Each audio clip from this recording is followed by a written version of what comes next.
የይቅርታ ኃይል the power of forgiveness ኤፌሶን 4:32 እርስ በርሳችሁ ቸሮችና ርኅሩኆች ሁኑ እግዚአብሔር ደግሞ በክርስቶስ ይቅር እንዳላችሁ ይቅር ተባባሉ be kind and helpful to one another tender hearted compassionate understanding forgive one another just as God in Christ also forgive you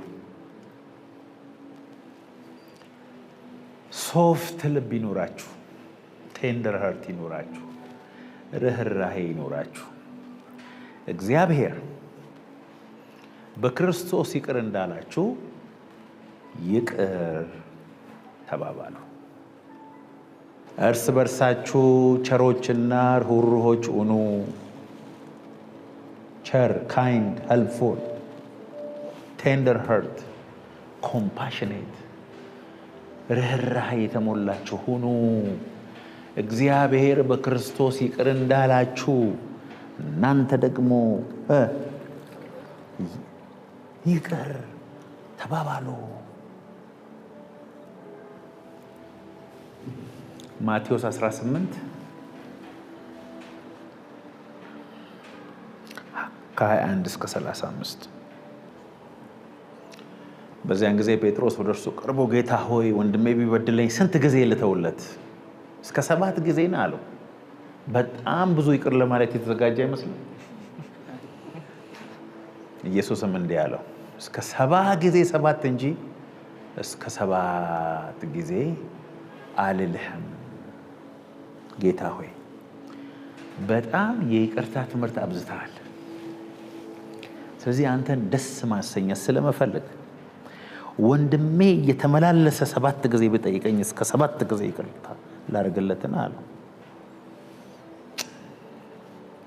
7 ጊዜ 7 መቼ 7 ጊዜ 7 እብድ ካልሆነ በስተቀር በቀን ውስጥ ሊመድልህ የሚችል ሰው የለም እብድ ራሱ አይበድልህም በዛን ጊዜ 7 ጊዜ 7 ስንት ነው 490 ጊዜ ምን አድርጎ ሰው ሊመድልህ ይችላል በቃ ማለቂያ የለውም ማለት እኮ ጌታ ኢየሱስ እንደዚህ ያለ አንድ ሰውዬ 500 ብር ዕዳ ነበረበት ከዛ በኋላ መክፈል አቃተው ወደ ጌታውም ሄዶ ጌታ ሆይ ጊዜ ስጠኝ ሰርቼ ከፍላለሁ እባክህን ብሎ ሲለምነው እንዲያውም ይሄንን ብር ትቼልሃለሁ አለው ከዚህ በኋላ ዕዳውም የለብህም አታስብ ቻው አለው ይሄ ባለ 500 ብር የተተወለት እየሄደ ያለ እሱ ደግሞ 1 ብር ካንዱ ሰውዬ ላይ አለው አነቀዋ መሬት ላይ የጎተተ ትከፍላለህ ወይስ አትከፍልም እያለ ሰውየውን ሲደበድብ ያ 500 የተወለት ሰውዬ መጣና ምን ነው አንተ ከጥቂት ሰዓታት በፊት አይደል እንዴ 500 ብር የተወኩልህ እንዴት አንተ 100 ያቀታል ያዙት ያባላ አንዱ እኮ ነኝና እናንተ እግዚአብሔር ይቅር ያላለን ነገር የለም የምንዘምረው የዝማሬ ብዛት ጌታ ኢየሱስ ምን አለ ይቅር የማይል ሰው አምልኮና አገልግሎቱን ይርሳል forget it ልብ ውስጥ ሰው ቁጭ ብሎ እጅህን እዚህ መተከ ምታነሳ ቤት ቴሌቪዥን ከሰውየው ጋር ያለህን ነገር ሳትፈታ እግዚአብሔርን ማገልገልና እግዚአብሔርን ማምለክ ምንም ዋጋ የለውም መስዋዕትን እርሳው መጀመሪያ ሄደ ከወንድም ጋር ተስማማ ስንት ጊዜ 7 ጊዜ 7 unlimited የሆነ ምህረት እግዚአብሔር ከኔና ከናንተ ይጠብቃል ለምን መሰላችሁ በበደላችንና በኃጢያታችን ሙታን በነበረን ጊዜ እግዚአብሔር በምህረቱ ባለጠጋ ስለሆነ ከወደደን ከትልቅ ፍቅሩ የተነሳ ከክርስቶስ ጋር ሕይወትን ሰጠ የሰማይ አባታችሁ ይቅር እንዳላችሁ ይቅር ተባባሉ አሁን ይሄ ትምህርት በጣም ኤሌመንተሪ ሆነብን አይደል ፋውንዴሽናል ትምህርት እግዚአብሔርን ሰው ያደረገ ትምህርት በመስቀል ላይ ያንጠለጠለው ሚስጥር ማለት ይቅርታ ነው ያጠፋኸውን ነገር ላንተ ነው መነግርህ እንድታስተካክል ከፈለኩ። ለሌላ ሰው ግን ከነገርኩ ጥፋትህን የፈለኩት። እውነቱ ሸት ይቅርታ መንፈሳዊ ነገር ነው። ጠላት ሩጫህን የሚያቃጥለው በአንፎርጊቭነስ ነው። ይቅር የማይል ልብ በነገራችን ላይ የትም አይደርስም። ሰይጣን ሩጫህን ለማቃጠል ሲፈልግ የመጀመሪያው የሚጠቀምብህ ይቅር እንዳትል ነው። ለምን መሰለህ? ይቅር አለ ማለት ምሬትን ውስጥ ያስገባል፣ ቁጣን ውስጥ ያስገባል፣ ከጸሎት ያስወጣል፣ ሰዎችን ከመውደድ ያስወጣል። በደል ስትቆጥር፣ ስትጽፍ፣ ስትደልጥ፣ ጥርስን ስታፏጭ ታድራለህ። ስለዚህ ያደረከው ከሰይጣን ጋር ነው። ያመጣብሃል፣ ሐሳብ ያመጣብሃል፣ ምሬትን ያመጣብሃል፣ ከመንፈሳዊነት ያስወጣሃል። ቆላስይስ 3:13 እርስ በርሳችሁ ትዕግስትን አድርጉ፣ ማንም በባልንጀራው ላይ የሚነቅፈው ነገር ካለው ይቅር ተባባሉ፣ ክርስቶስ ይቅር እንዳላችሁ እናንተ ደግሞ እንዲሁ አድርጉ።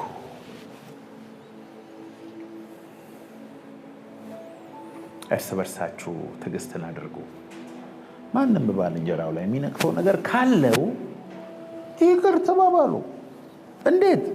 ክርስቶስ እኛን ይቅር እንዳለን።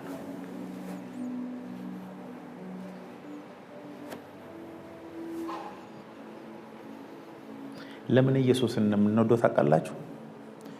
ይቅር የማንባለውን እኮ ይቅር ስላለ ነው። እዚህ ውስጥ ይቅርታ እንዲዘርብ የሚያደርግ ሰው የለም። ስለዚህ እኛ የበደለንን ሰው ይቅር የምንለው ይቅርታ ስለሚገባው ሳይሆን ይቅርታ ስለተደረገልን። አሜን አትሉም? የሚወዷችሁን ብትወዱ ምን ብልጫ አላችሁ? ሌሎችም እንደዚህ ያደርጉ የለ እንዴ? እናንተ ግን ጠላቶቻችሁን ውደዱ፣ የሚያሳድዷችሁ ጸልዩ፣ መርቁ። በበደል ማመንዠግ የጀመርክ ጊዜ ከሲኦል ጥሪ የቀረበልን በቀልን ስታስብ፣ ንዴት ውስጥ ሲገባ፣ ለወንድም ጉድጓድ መቆፈር ስትጀምር፣ ጥፋት በርህን እያንኳኳ ነው። ይቅር የማይባል ሰው ይቅር ስትል ሰማይ ወደ ቤት እየገባ ነው።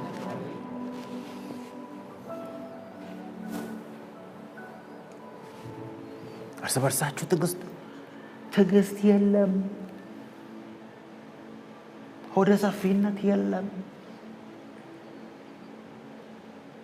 እግዚአብሔር አሁን በደል የተበደላችሁትን እስቲ ዘርዝሩ ቢባል ሰው ሁሉ ተነስቶ ተር ነው የሚያደርገው። እስቲ በዚህ 6 ወር በምህረት ያለፍከው ይቅር ያልከው እሱ እየበደለ መልካም ያደረክለትን አንድ ሰው ነገርን ቢባል የምንናገረው መኖሩን እግዚአብሔር ያውቃል። በነገራችን ላይ ይቅርታን እምቢ ያለ ሰው ይቅርታ ከሚያደርግለት ሰው የበለጠ መከራ ውስጥ ነው። እውነት ውሸት? ይቅርታ ለማድረግ ይባላል እኮ መርዙን እኔ ጠጥቼ እሱ እንዲሞት መጠበቅ ነው። እኔ መርዝ ጠጥቼ አንተ አትሞትም፣ እኔ ሆነኝ መሞተው። ቢተርነስ፣ ምሬት፣ ሐዘን፣ ተስፋ መቁረጥ፣ ፊት መጨማደድ፣ በሽታ ያመጣል። በሳይንስ በተጠና ጥናት ዓለም ላይ ሰዎችን የሚገል አንደኛ ህመም ምን እንደሆነ ታውቃላችሁ? ሀርት አታክ ነው። የልብ አንደኛ ኮዝ ጭንቀት ነው። የጭንቀት አንደኛ ኮዝ ይቅርታ ለማድረግ ነው። ልብ ከመቆሙ በፊት ልብን አፍኖ ደም እንዳይዘዋወር ከሚያደርጉ ነገሮች ቁጥር 1 በሽታ ወንድምህን ይቅር አለ ማለት ነው። ይቅርታ ማድረግ ይቅርታ ለምታደርግለት ሰው ሳይሆን ላንተ ነው የሚጠቅመው። አንዳንድ በደል እኮ በነገራችን ላይ ይቅርታ ለማድረግ ቀላል ነገር አይደለም። የእግዚአብሔር ጸጋ ያስፈልጋል። አሁን እንደምሰብከው አይነት አይደለም። ቀላሉ መንገድ ምን እንደሆነ ታውቃለህ? አንተ ያገኘኸው ምህረት ቀላል ምህረት አይደለም። የእግዚአብሔርን ምህረት የእግዚአብሔርን ፍቅር በማሰብ ብቻ ነው የበደሉንን ሰዎች ይቅር ማለት የምንችለው። ይቅርታ ስታደርግ መንፈስ ቅዱስ በአንተ ውስጥ በኃይል ያልፋል። ይቅርታ የማያደርግ ሰው የእግዚአብሔር ኃይል በህይወቱ ላይ እንዳይንቀሳቀስ ነው የሚያደርገው። ታውቃላችሁ አንዳንድ ሰዎች ልክ ይቅርታ ሲያደርጉ በሽታ እንደሚለቃቸው ብዙ ሰው አውቃለሁ ነው ባይዘው። የአጋንንት ስትሮንግ ሆልድ ማለት መርገጫ ቦታ፣ ምሽግ፣ አጋንንት የሚመሸግበትና ያንተን ዘመን የሚበላበት ቦታ ይቅር አለ ማለት ነው። እዛች ውስጥ ተደብቆ በበሽታ ይመታል፣ ኢኮኖሚን ይመታል፣ ቤተሰብን ይመታል፣ ዘመንህን ሁሉ ጥርግ አድርጎ የሚበላው መመሸጊያ ቦታው የአጋንንት ቁጥር 1 ይቅር አለ ማለት ነው። አንዳንድ ሰዎች ይቅርታ በጣም ይከብዳቸዋል። መዝሙር 147:3 He heals the broken hearted and binds up their wounds። አይገርምም? ልክ ይቅርታ ስታደርግ እግዚአብሔር ልብ ውስጥ ያለውን ቁስል ይፈውሰዋል። ይቅርታ ስታደርግ በዛ ይቅር አለማለት ውስጥ ቁጭ ብሎ የነበሩ ዲመኖች በሙሉ ይሄዳሉ። አንዳንድ ዲመኖች ብትጸልዩ፣ ብትገስጹ፣ ዘይት ብትቀቡ፣ በጭንቅላታችሁ ብትቆሙ፣ ብትንከባለሉ አልሄድ ያሉት ይቅር ስላላላችሁ ነው። ተመሽጓል እዛ። በፈለገ ሰዓት አንተን ያንን ነገር በማስታወስ ብቻ የደም ዝውውርን እየቀያየረ ጌጅህን ከፍና ዝቅ እያደረገ ዲመኑ እየተዋጋ ነው።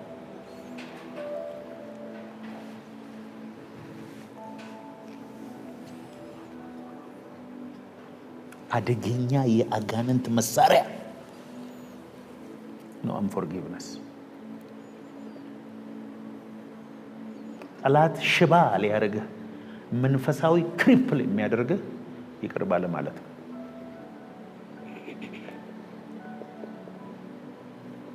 ዛሬ ይኸውላችሁ ልባችሁ ውስጥ ተቆልፎባቸው የተቀመጡ ሰዎች አንድ በአንድ እናስወጣቸዋለን።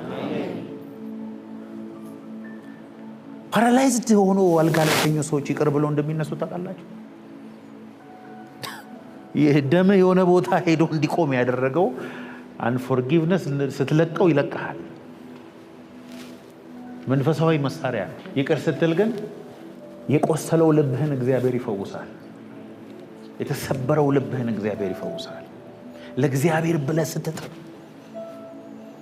ይቅር ተብያለሁ ጌታ ሆይ ከባድ ነው ግን አንተን ስለምወድህና አንተ እኔን ይቅር ስላልከኝ ይሄን ሰው ይቅር ብያለሁ ስትል ሰማይ ካንተ ጋር ይሰራል።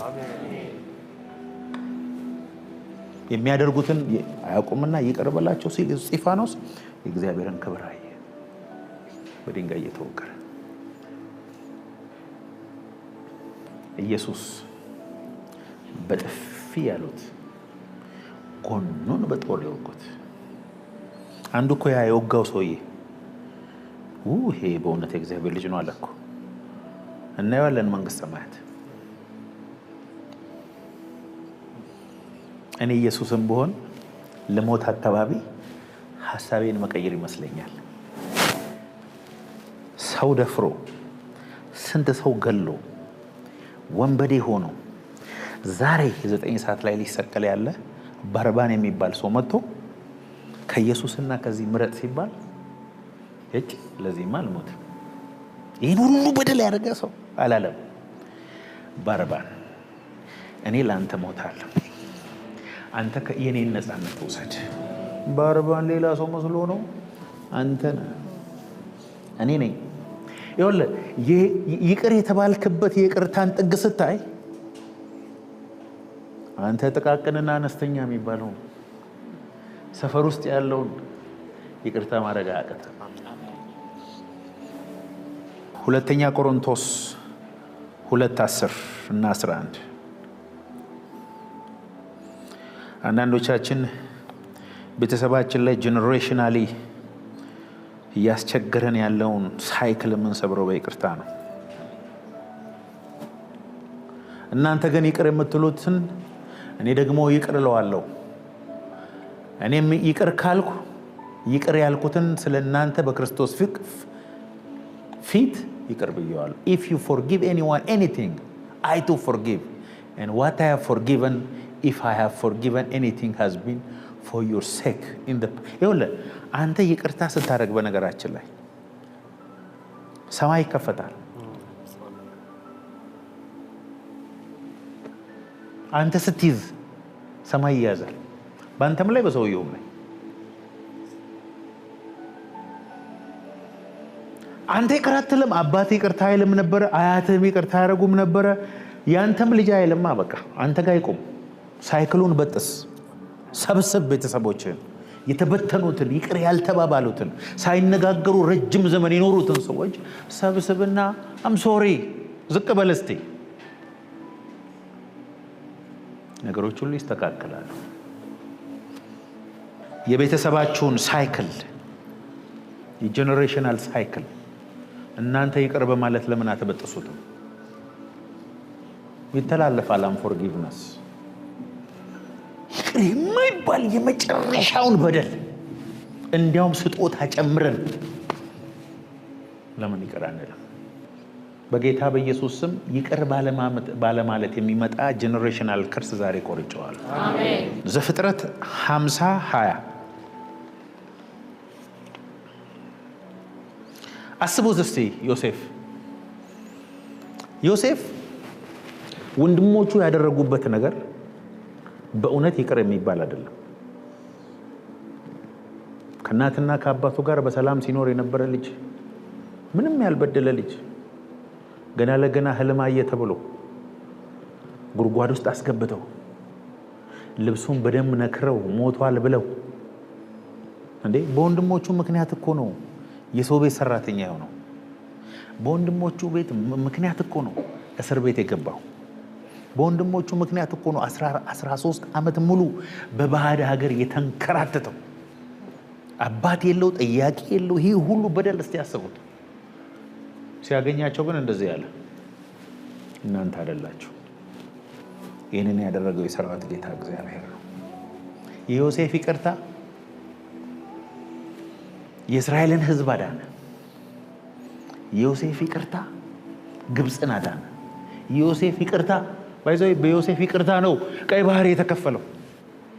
በዮሴፍ ይቅርታ ነው 40 ዓመት በምድረ በዳ መና የዘነበው። አንዳንድ ይቅርታ ጄኔሬሽን ያስቀጥላል። አንዳንድ ይቅርታ የእግዚአብሔርን አጀንዳ በነገራችን ላይ እግዚአብሔር ትላልቅ ቅባት ከማይሰጣቸው ሰዎች አንዱ የይቅርታ ልባቸው በጣም ከባድ የሆኑ ሰዎችን አይታችሁ ከሆነ ትልቅ አሳይመንት አይሰጣቸው።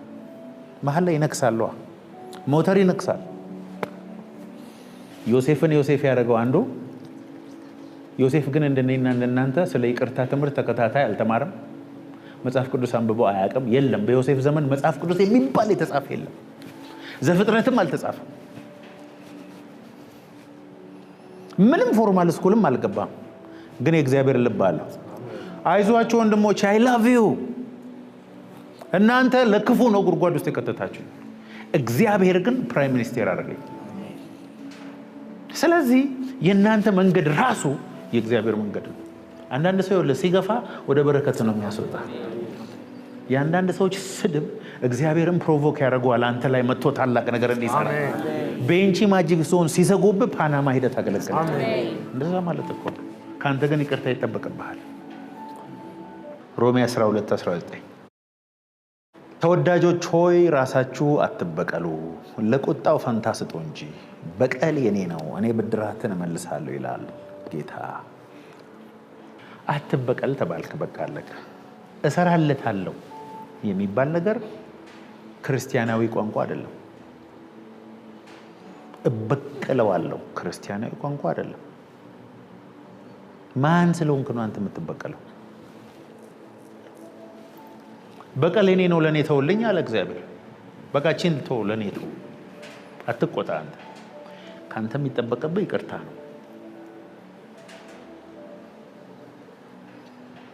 ቁጣተው፣ መንከስተው፣ ምሕረት አድርግ።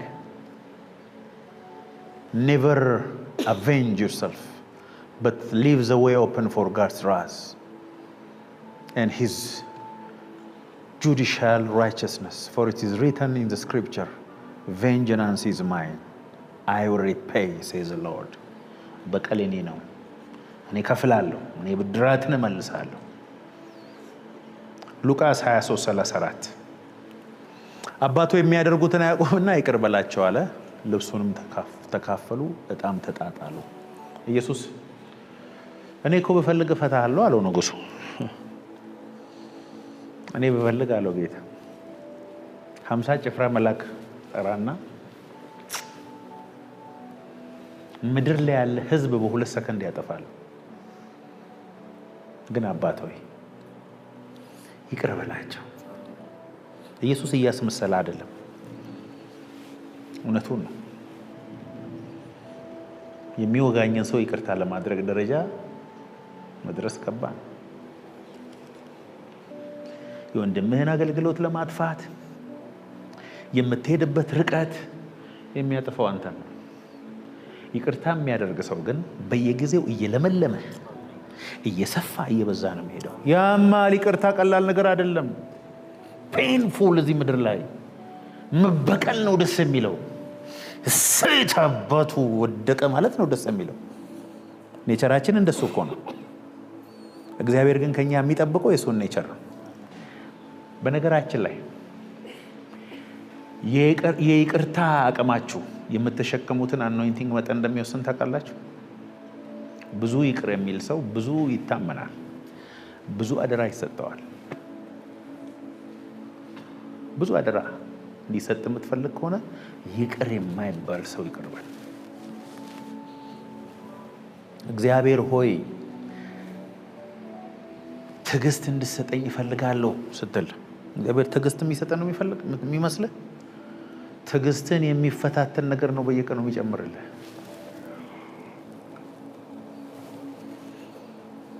ብዙ ነገር ከማበላሸት በፊት ይቅርታ ማድረግ አለብህ። ወደ ካንሰር ከመቀየሩ በፊት የይቅርታ ልብ እግዚአብሔር ይስጥህ። አሜን። ያንዳንዶቻችን ልብ በጣም ጠንካራ ነው። በጣም እንቸገራለን። ስንቸገር ጌታ ኢየሱስ ይቅር ያለንን ማሰብ ብቻ ነው።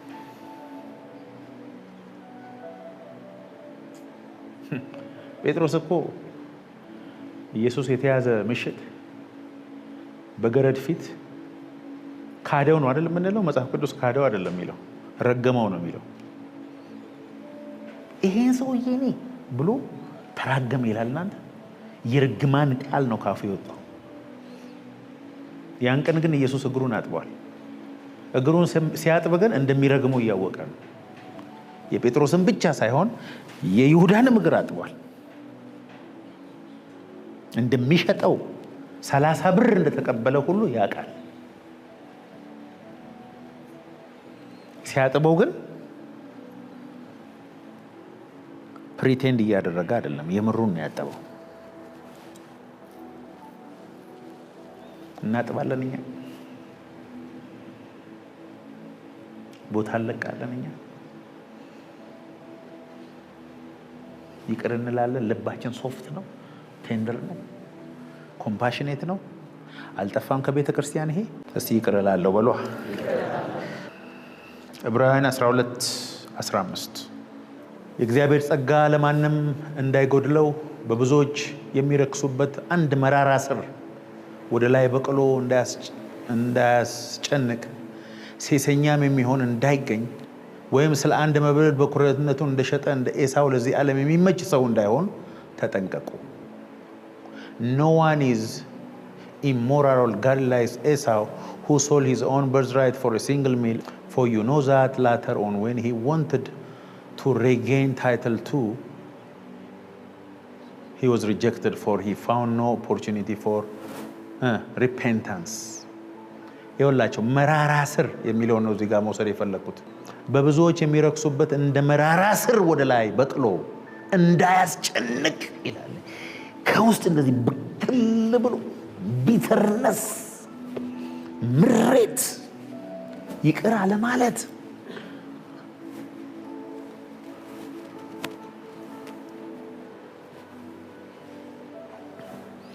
ይቅር ላለማለት ብሎ የሞቱ ብዙ ሰዎች አሉ። ይቅር ላለማለት ሲሉ አገልግሎታቸውን ቤተሰባቸውን ያጡ፣ ትንሽዬ ዝቅ ላለማለት ቤተሰባቸውን ያጡ፣ ትዳራቸውን ያጡ፣ አገልግሎታቸውን ያጡ። ማቴዎስ 5:7 የሚምሩ ብፁዓን ናቸው ሜርሲፉል ይማራሉና they will receive mercy። በሰማያት የምትኖር አባታችን ሆይ ስምህ ይቀደስ፣ መንግስትህ ትምጣ፣ ፈቃድህ በሰማይ እንደሆነች በምድር ትሁን። በደላችንን ይቅር በለን። እንዴት? እኛ የበደሉን ይቅር እንደምንል።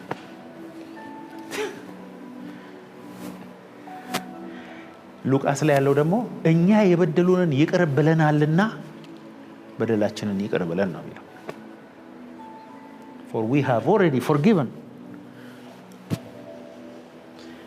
የበደሉንን ይቅር በምንለው አይነት አንተም እኛን ይቅር በለን ነው እኮ እያልን ያለ ነው። ቤተሰብን ይቅር በል፣ ጓደኞችን ይቅር በል፣ የሥራ ባልደረባ ይቅር በል፣ የዛሬ 10 ዓመት የበደለን ይቅር በል፣ ሄደ ወደ ኋላ ይቅር በል። በቀለኛውን ያጠፋል ይላል መጽሐፍ ቅዱስ። በቀለኛውን ያጠፋል። አንጠፋፋ። ይቅርታ አድራጊ ሁሉ ጊዜ አሸናፊ ነው። እግዚአብሔር አንተን ይቅር ብሎ አሁን አንተ ይቅር የምትባል ነህ። ያ ሁሉ በደልን ሸፍኖ በደሙ አጥቦ ሰው አድርጎ እንደ ሰው ወጥተህ ስትገባ አንተ ደግሞ ያቺን ትንሿን ነገር ይቅርታ ማድረግ አትችልም።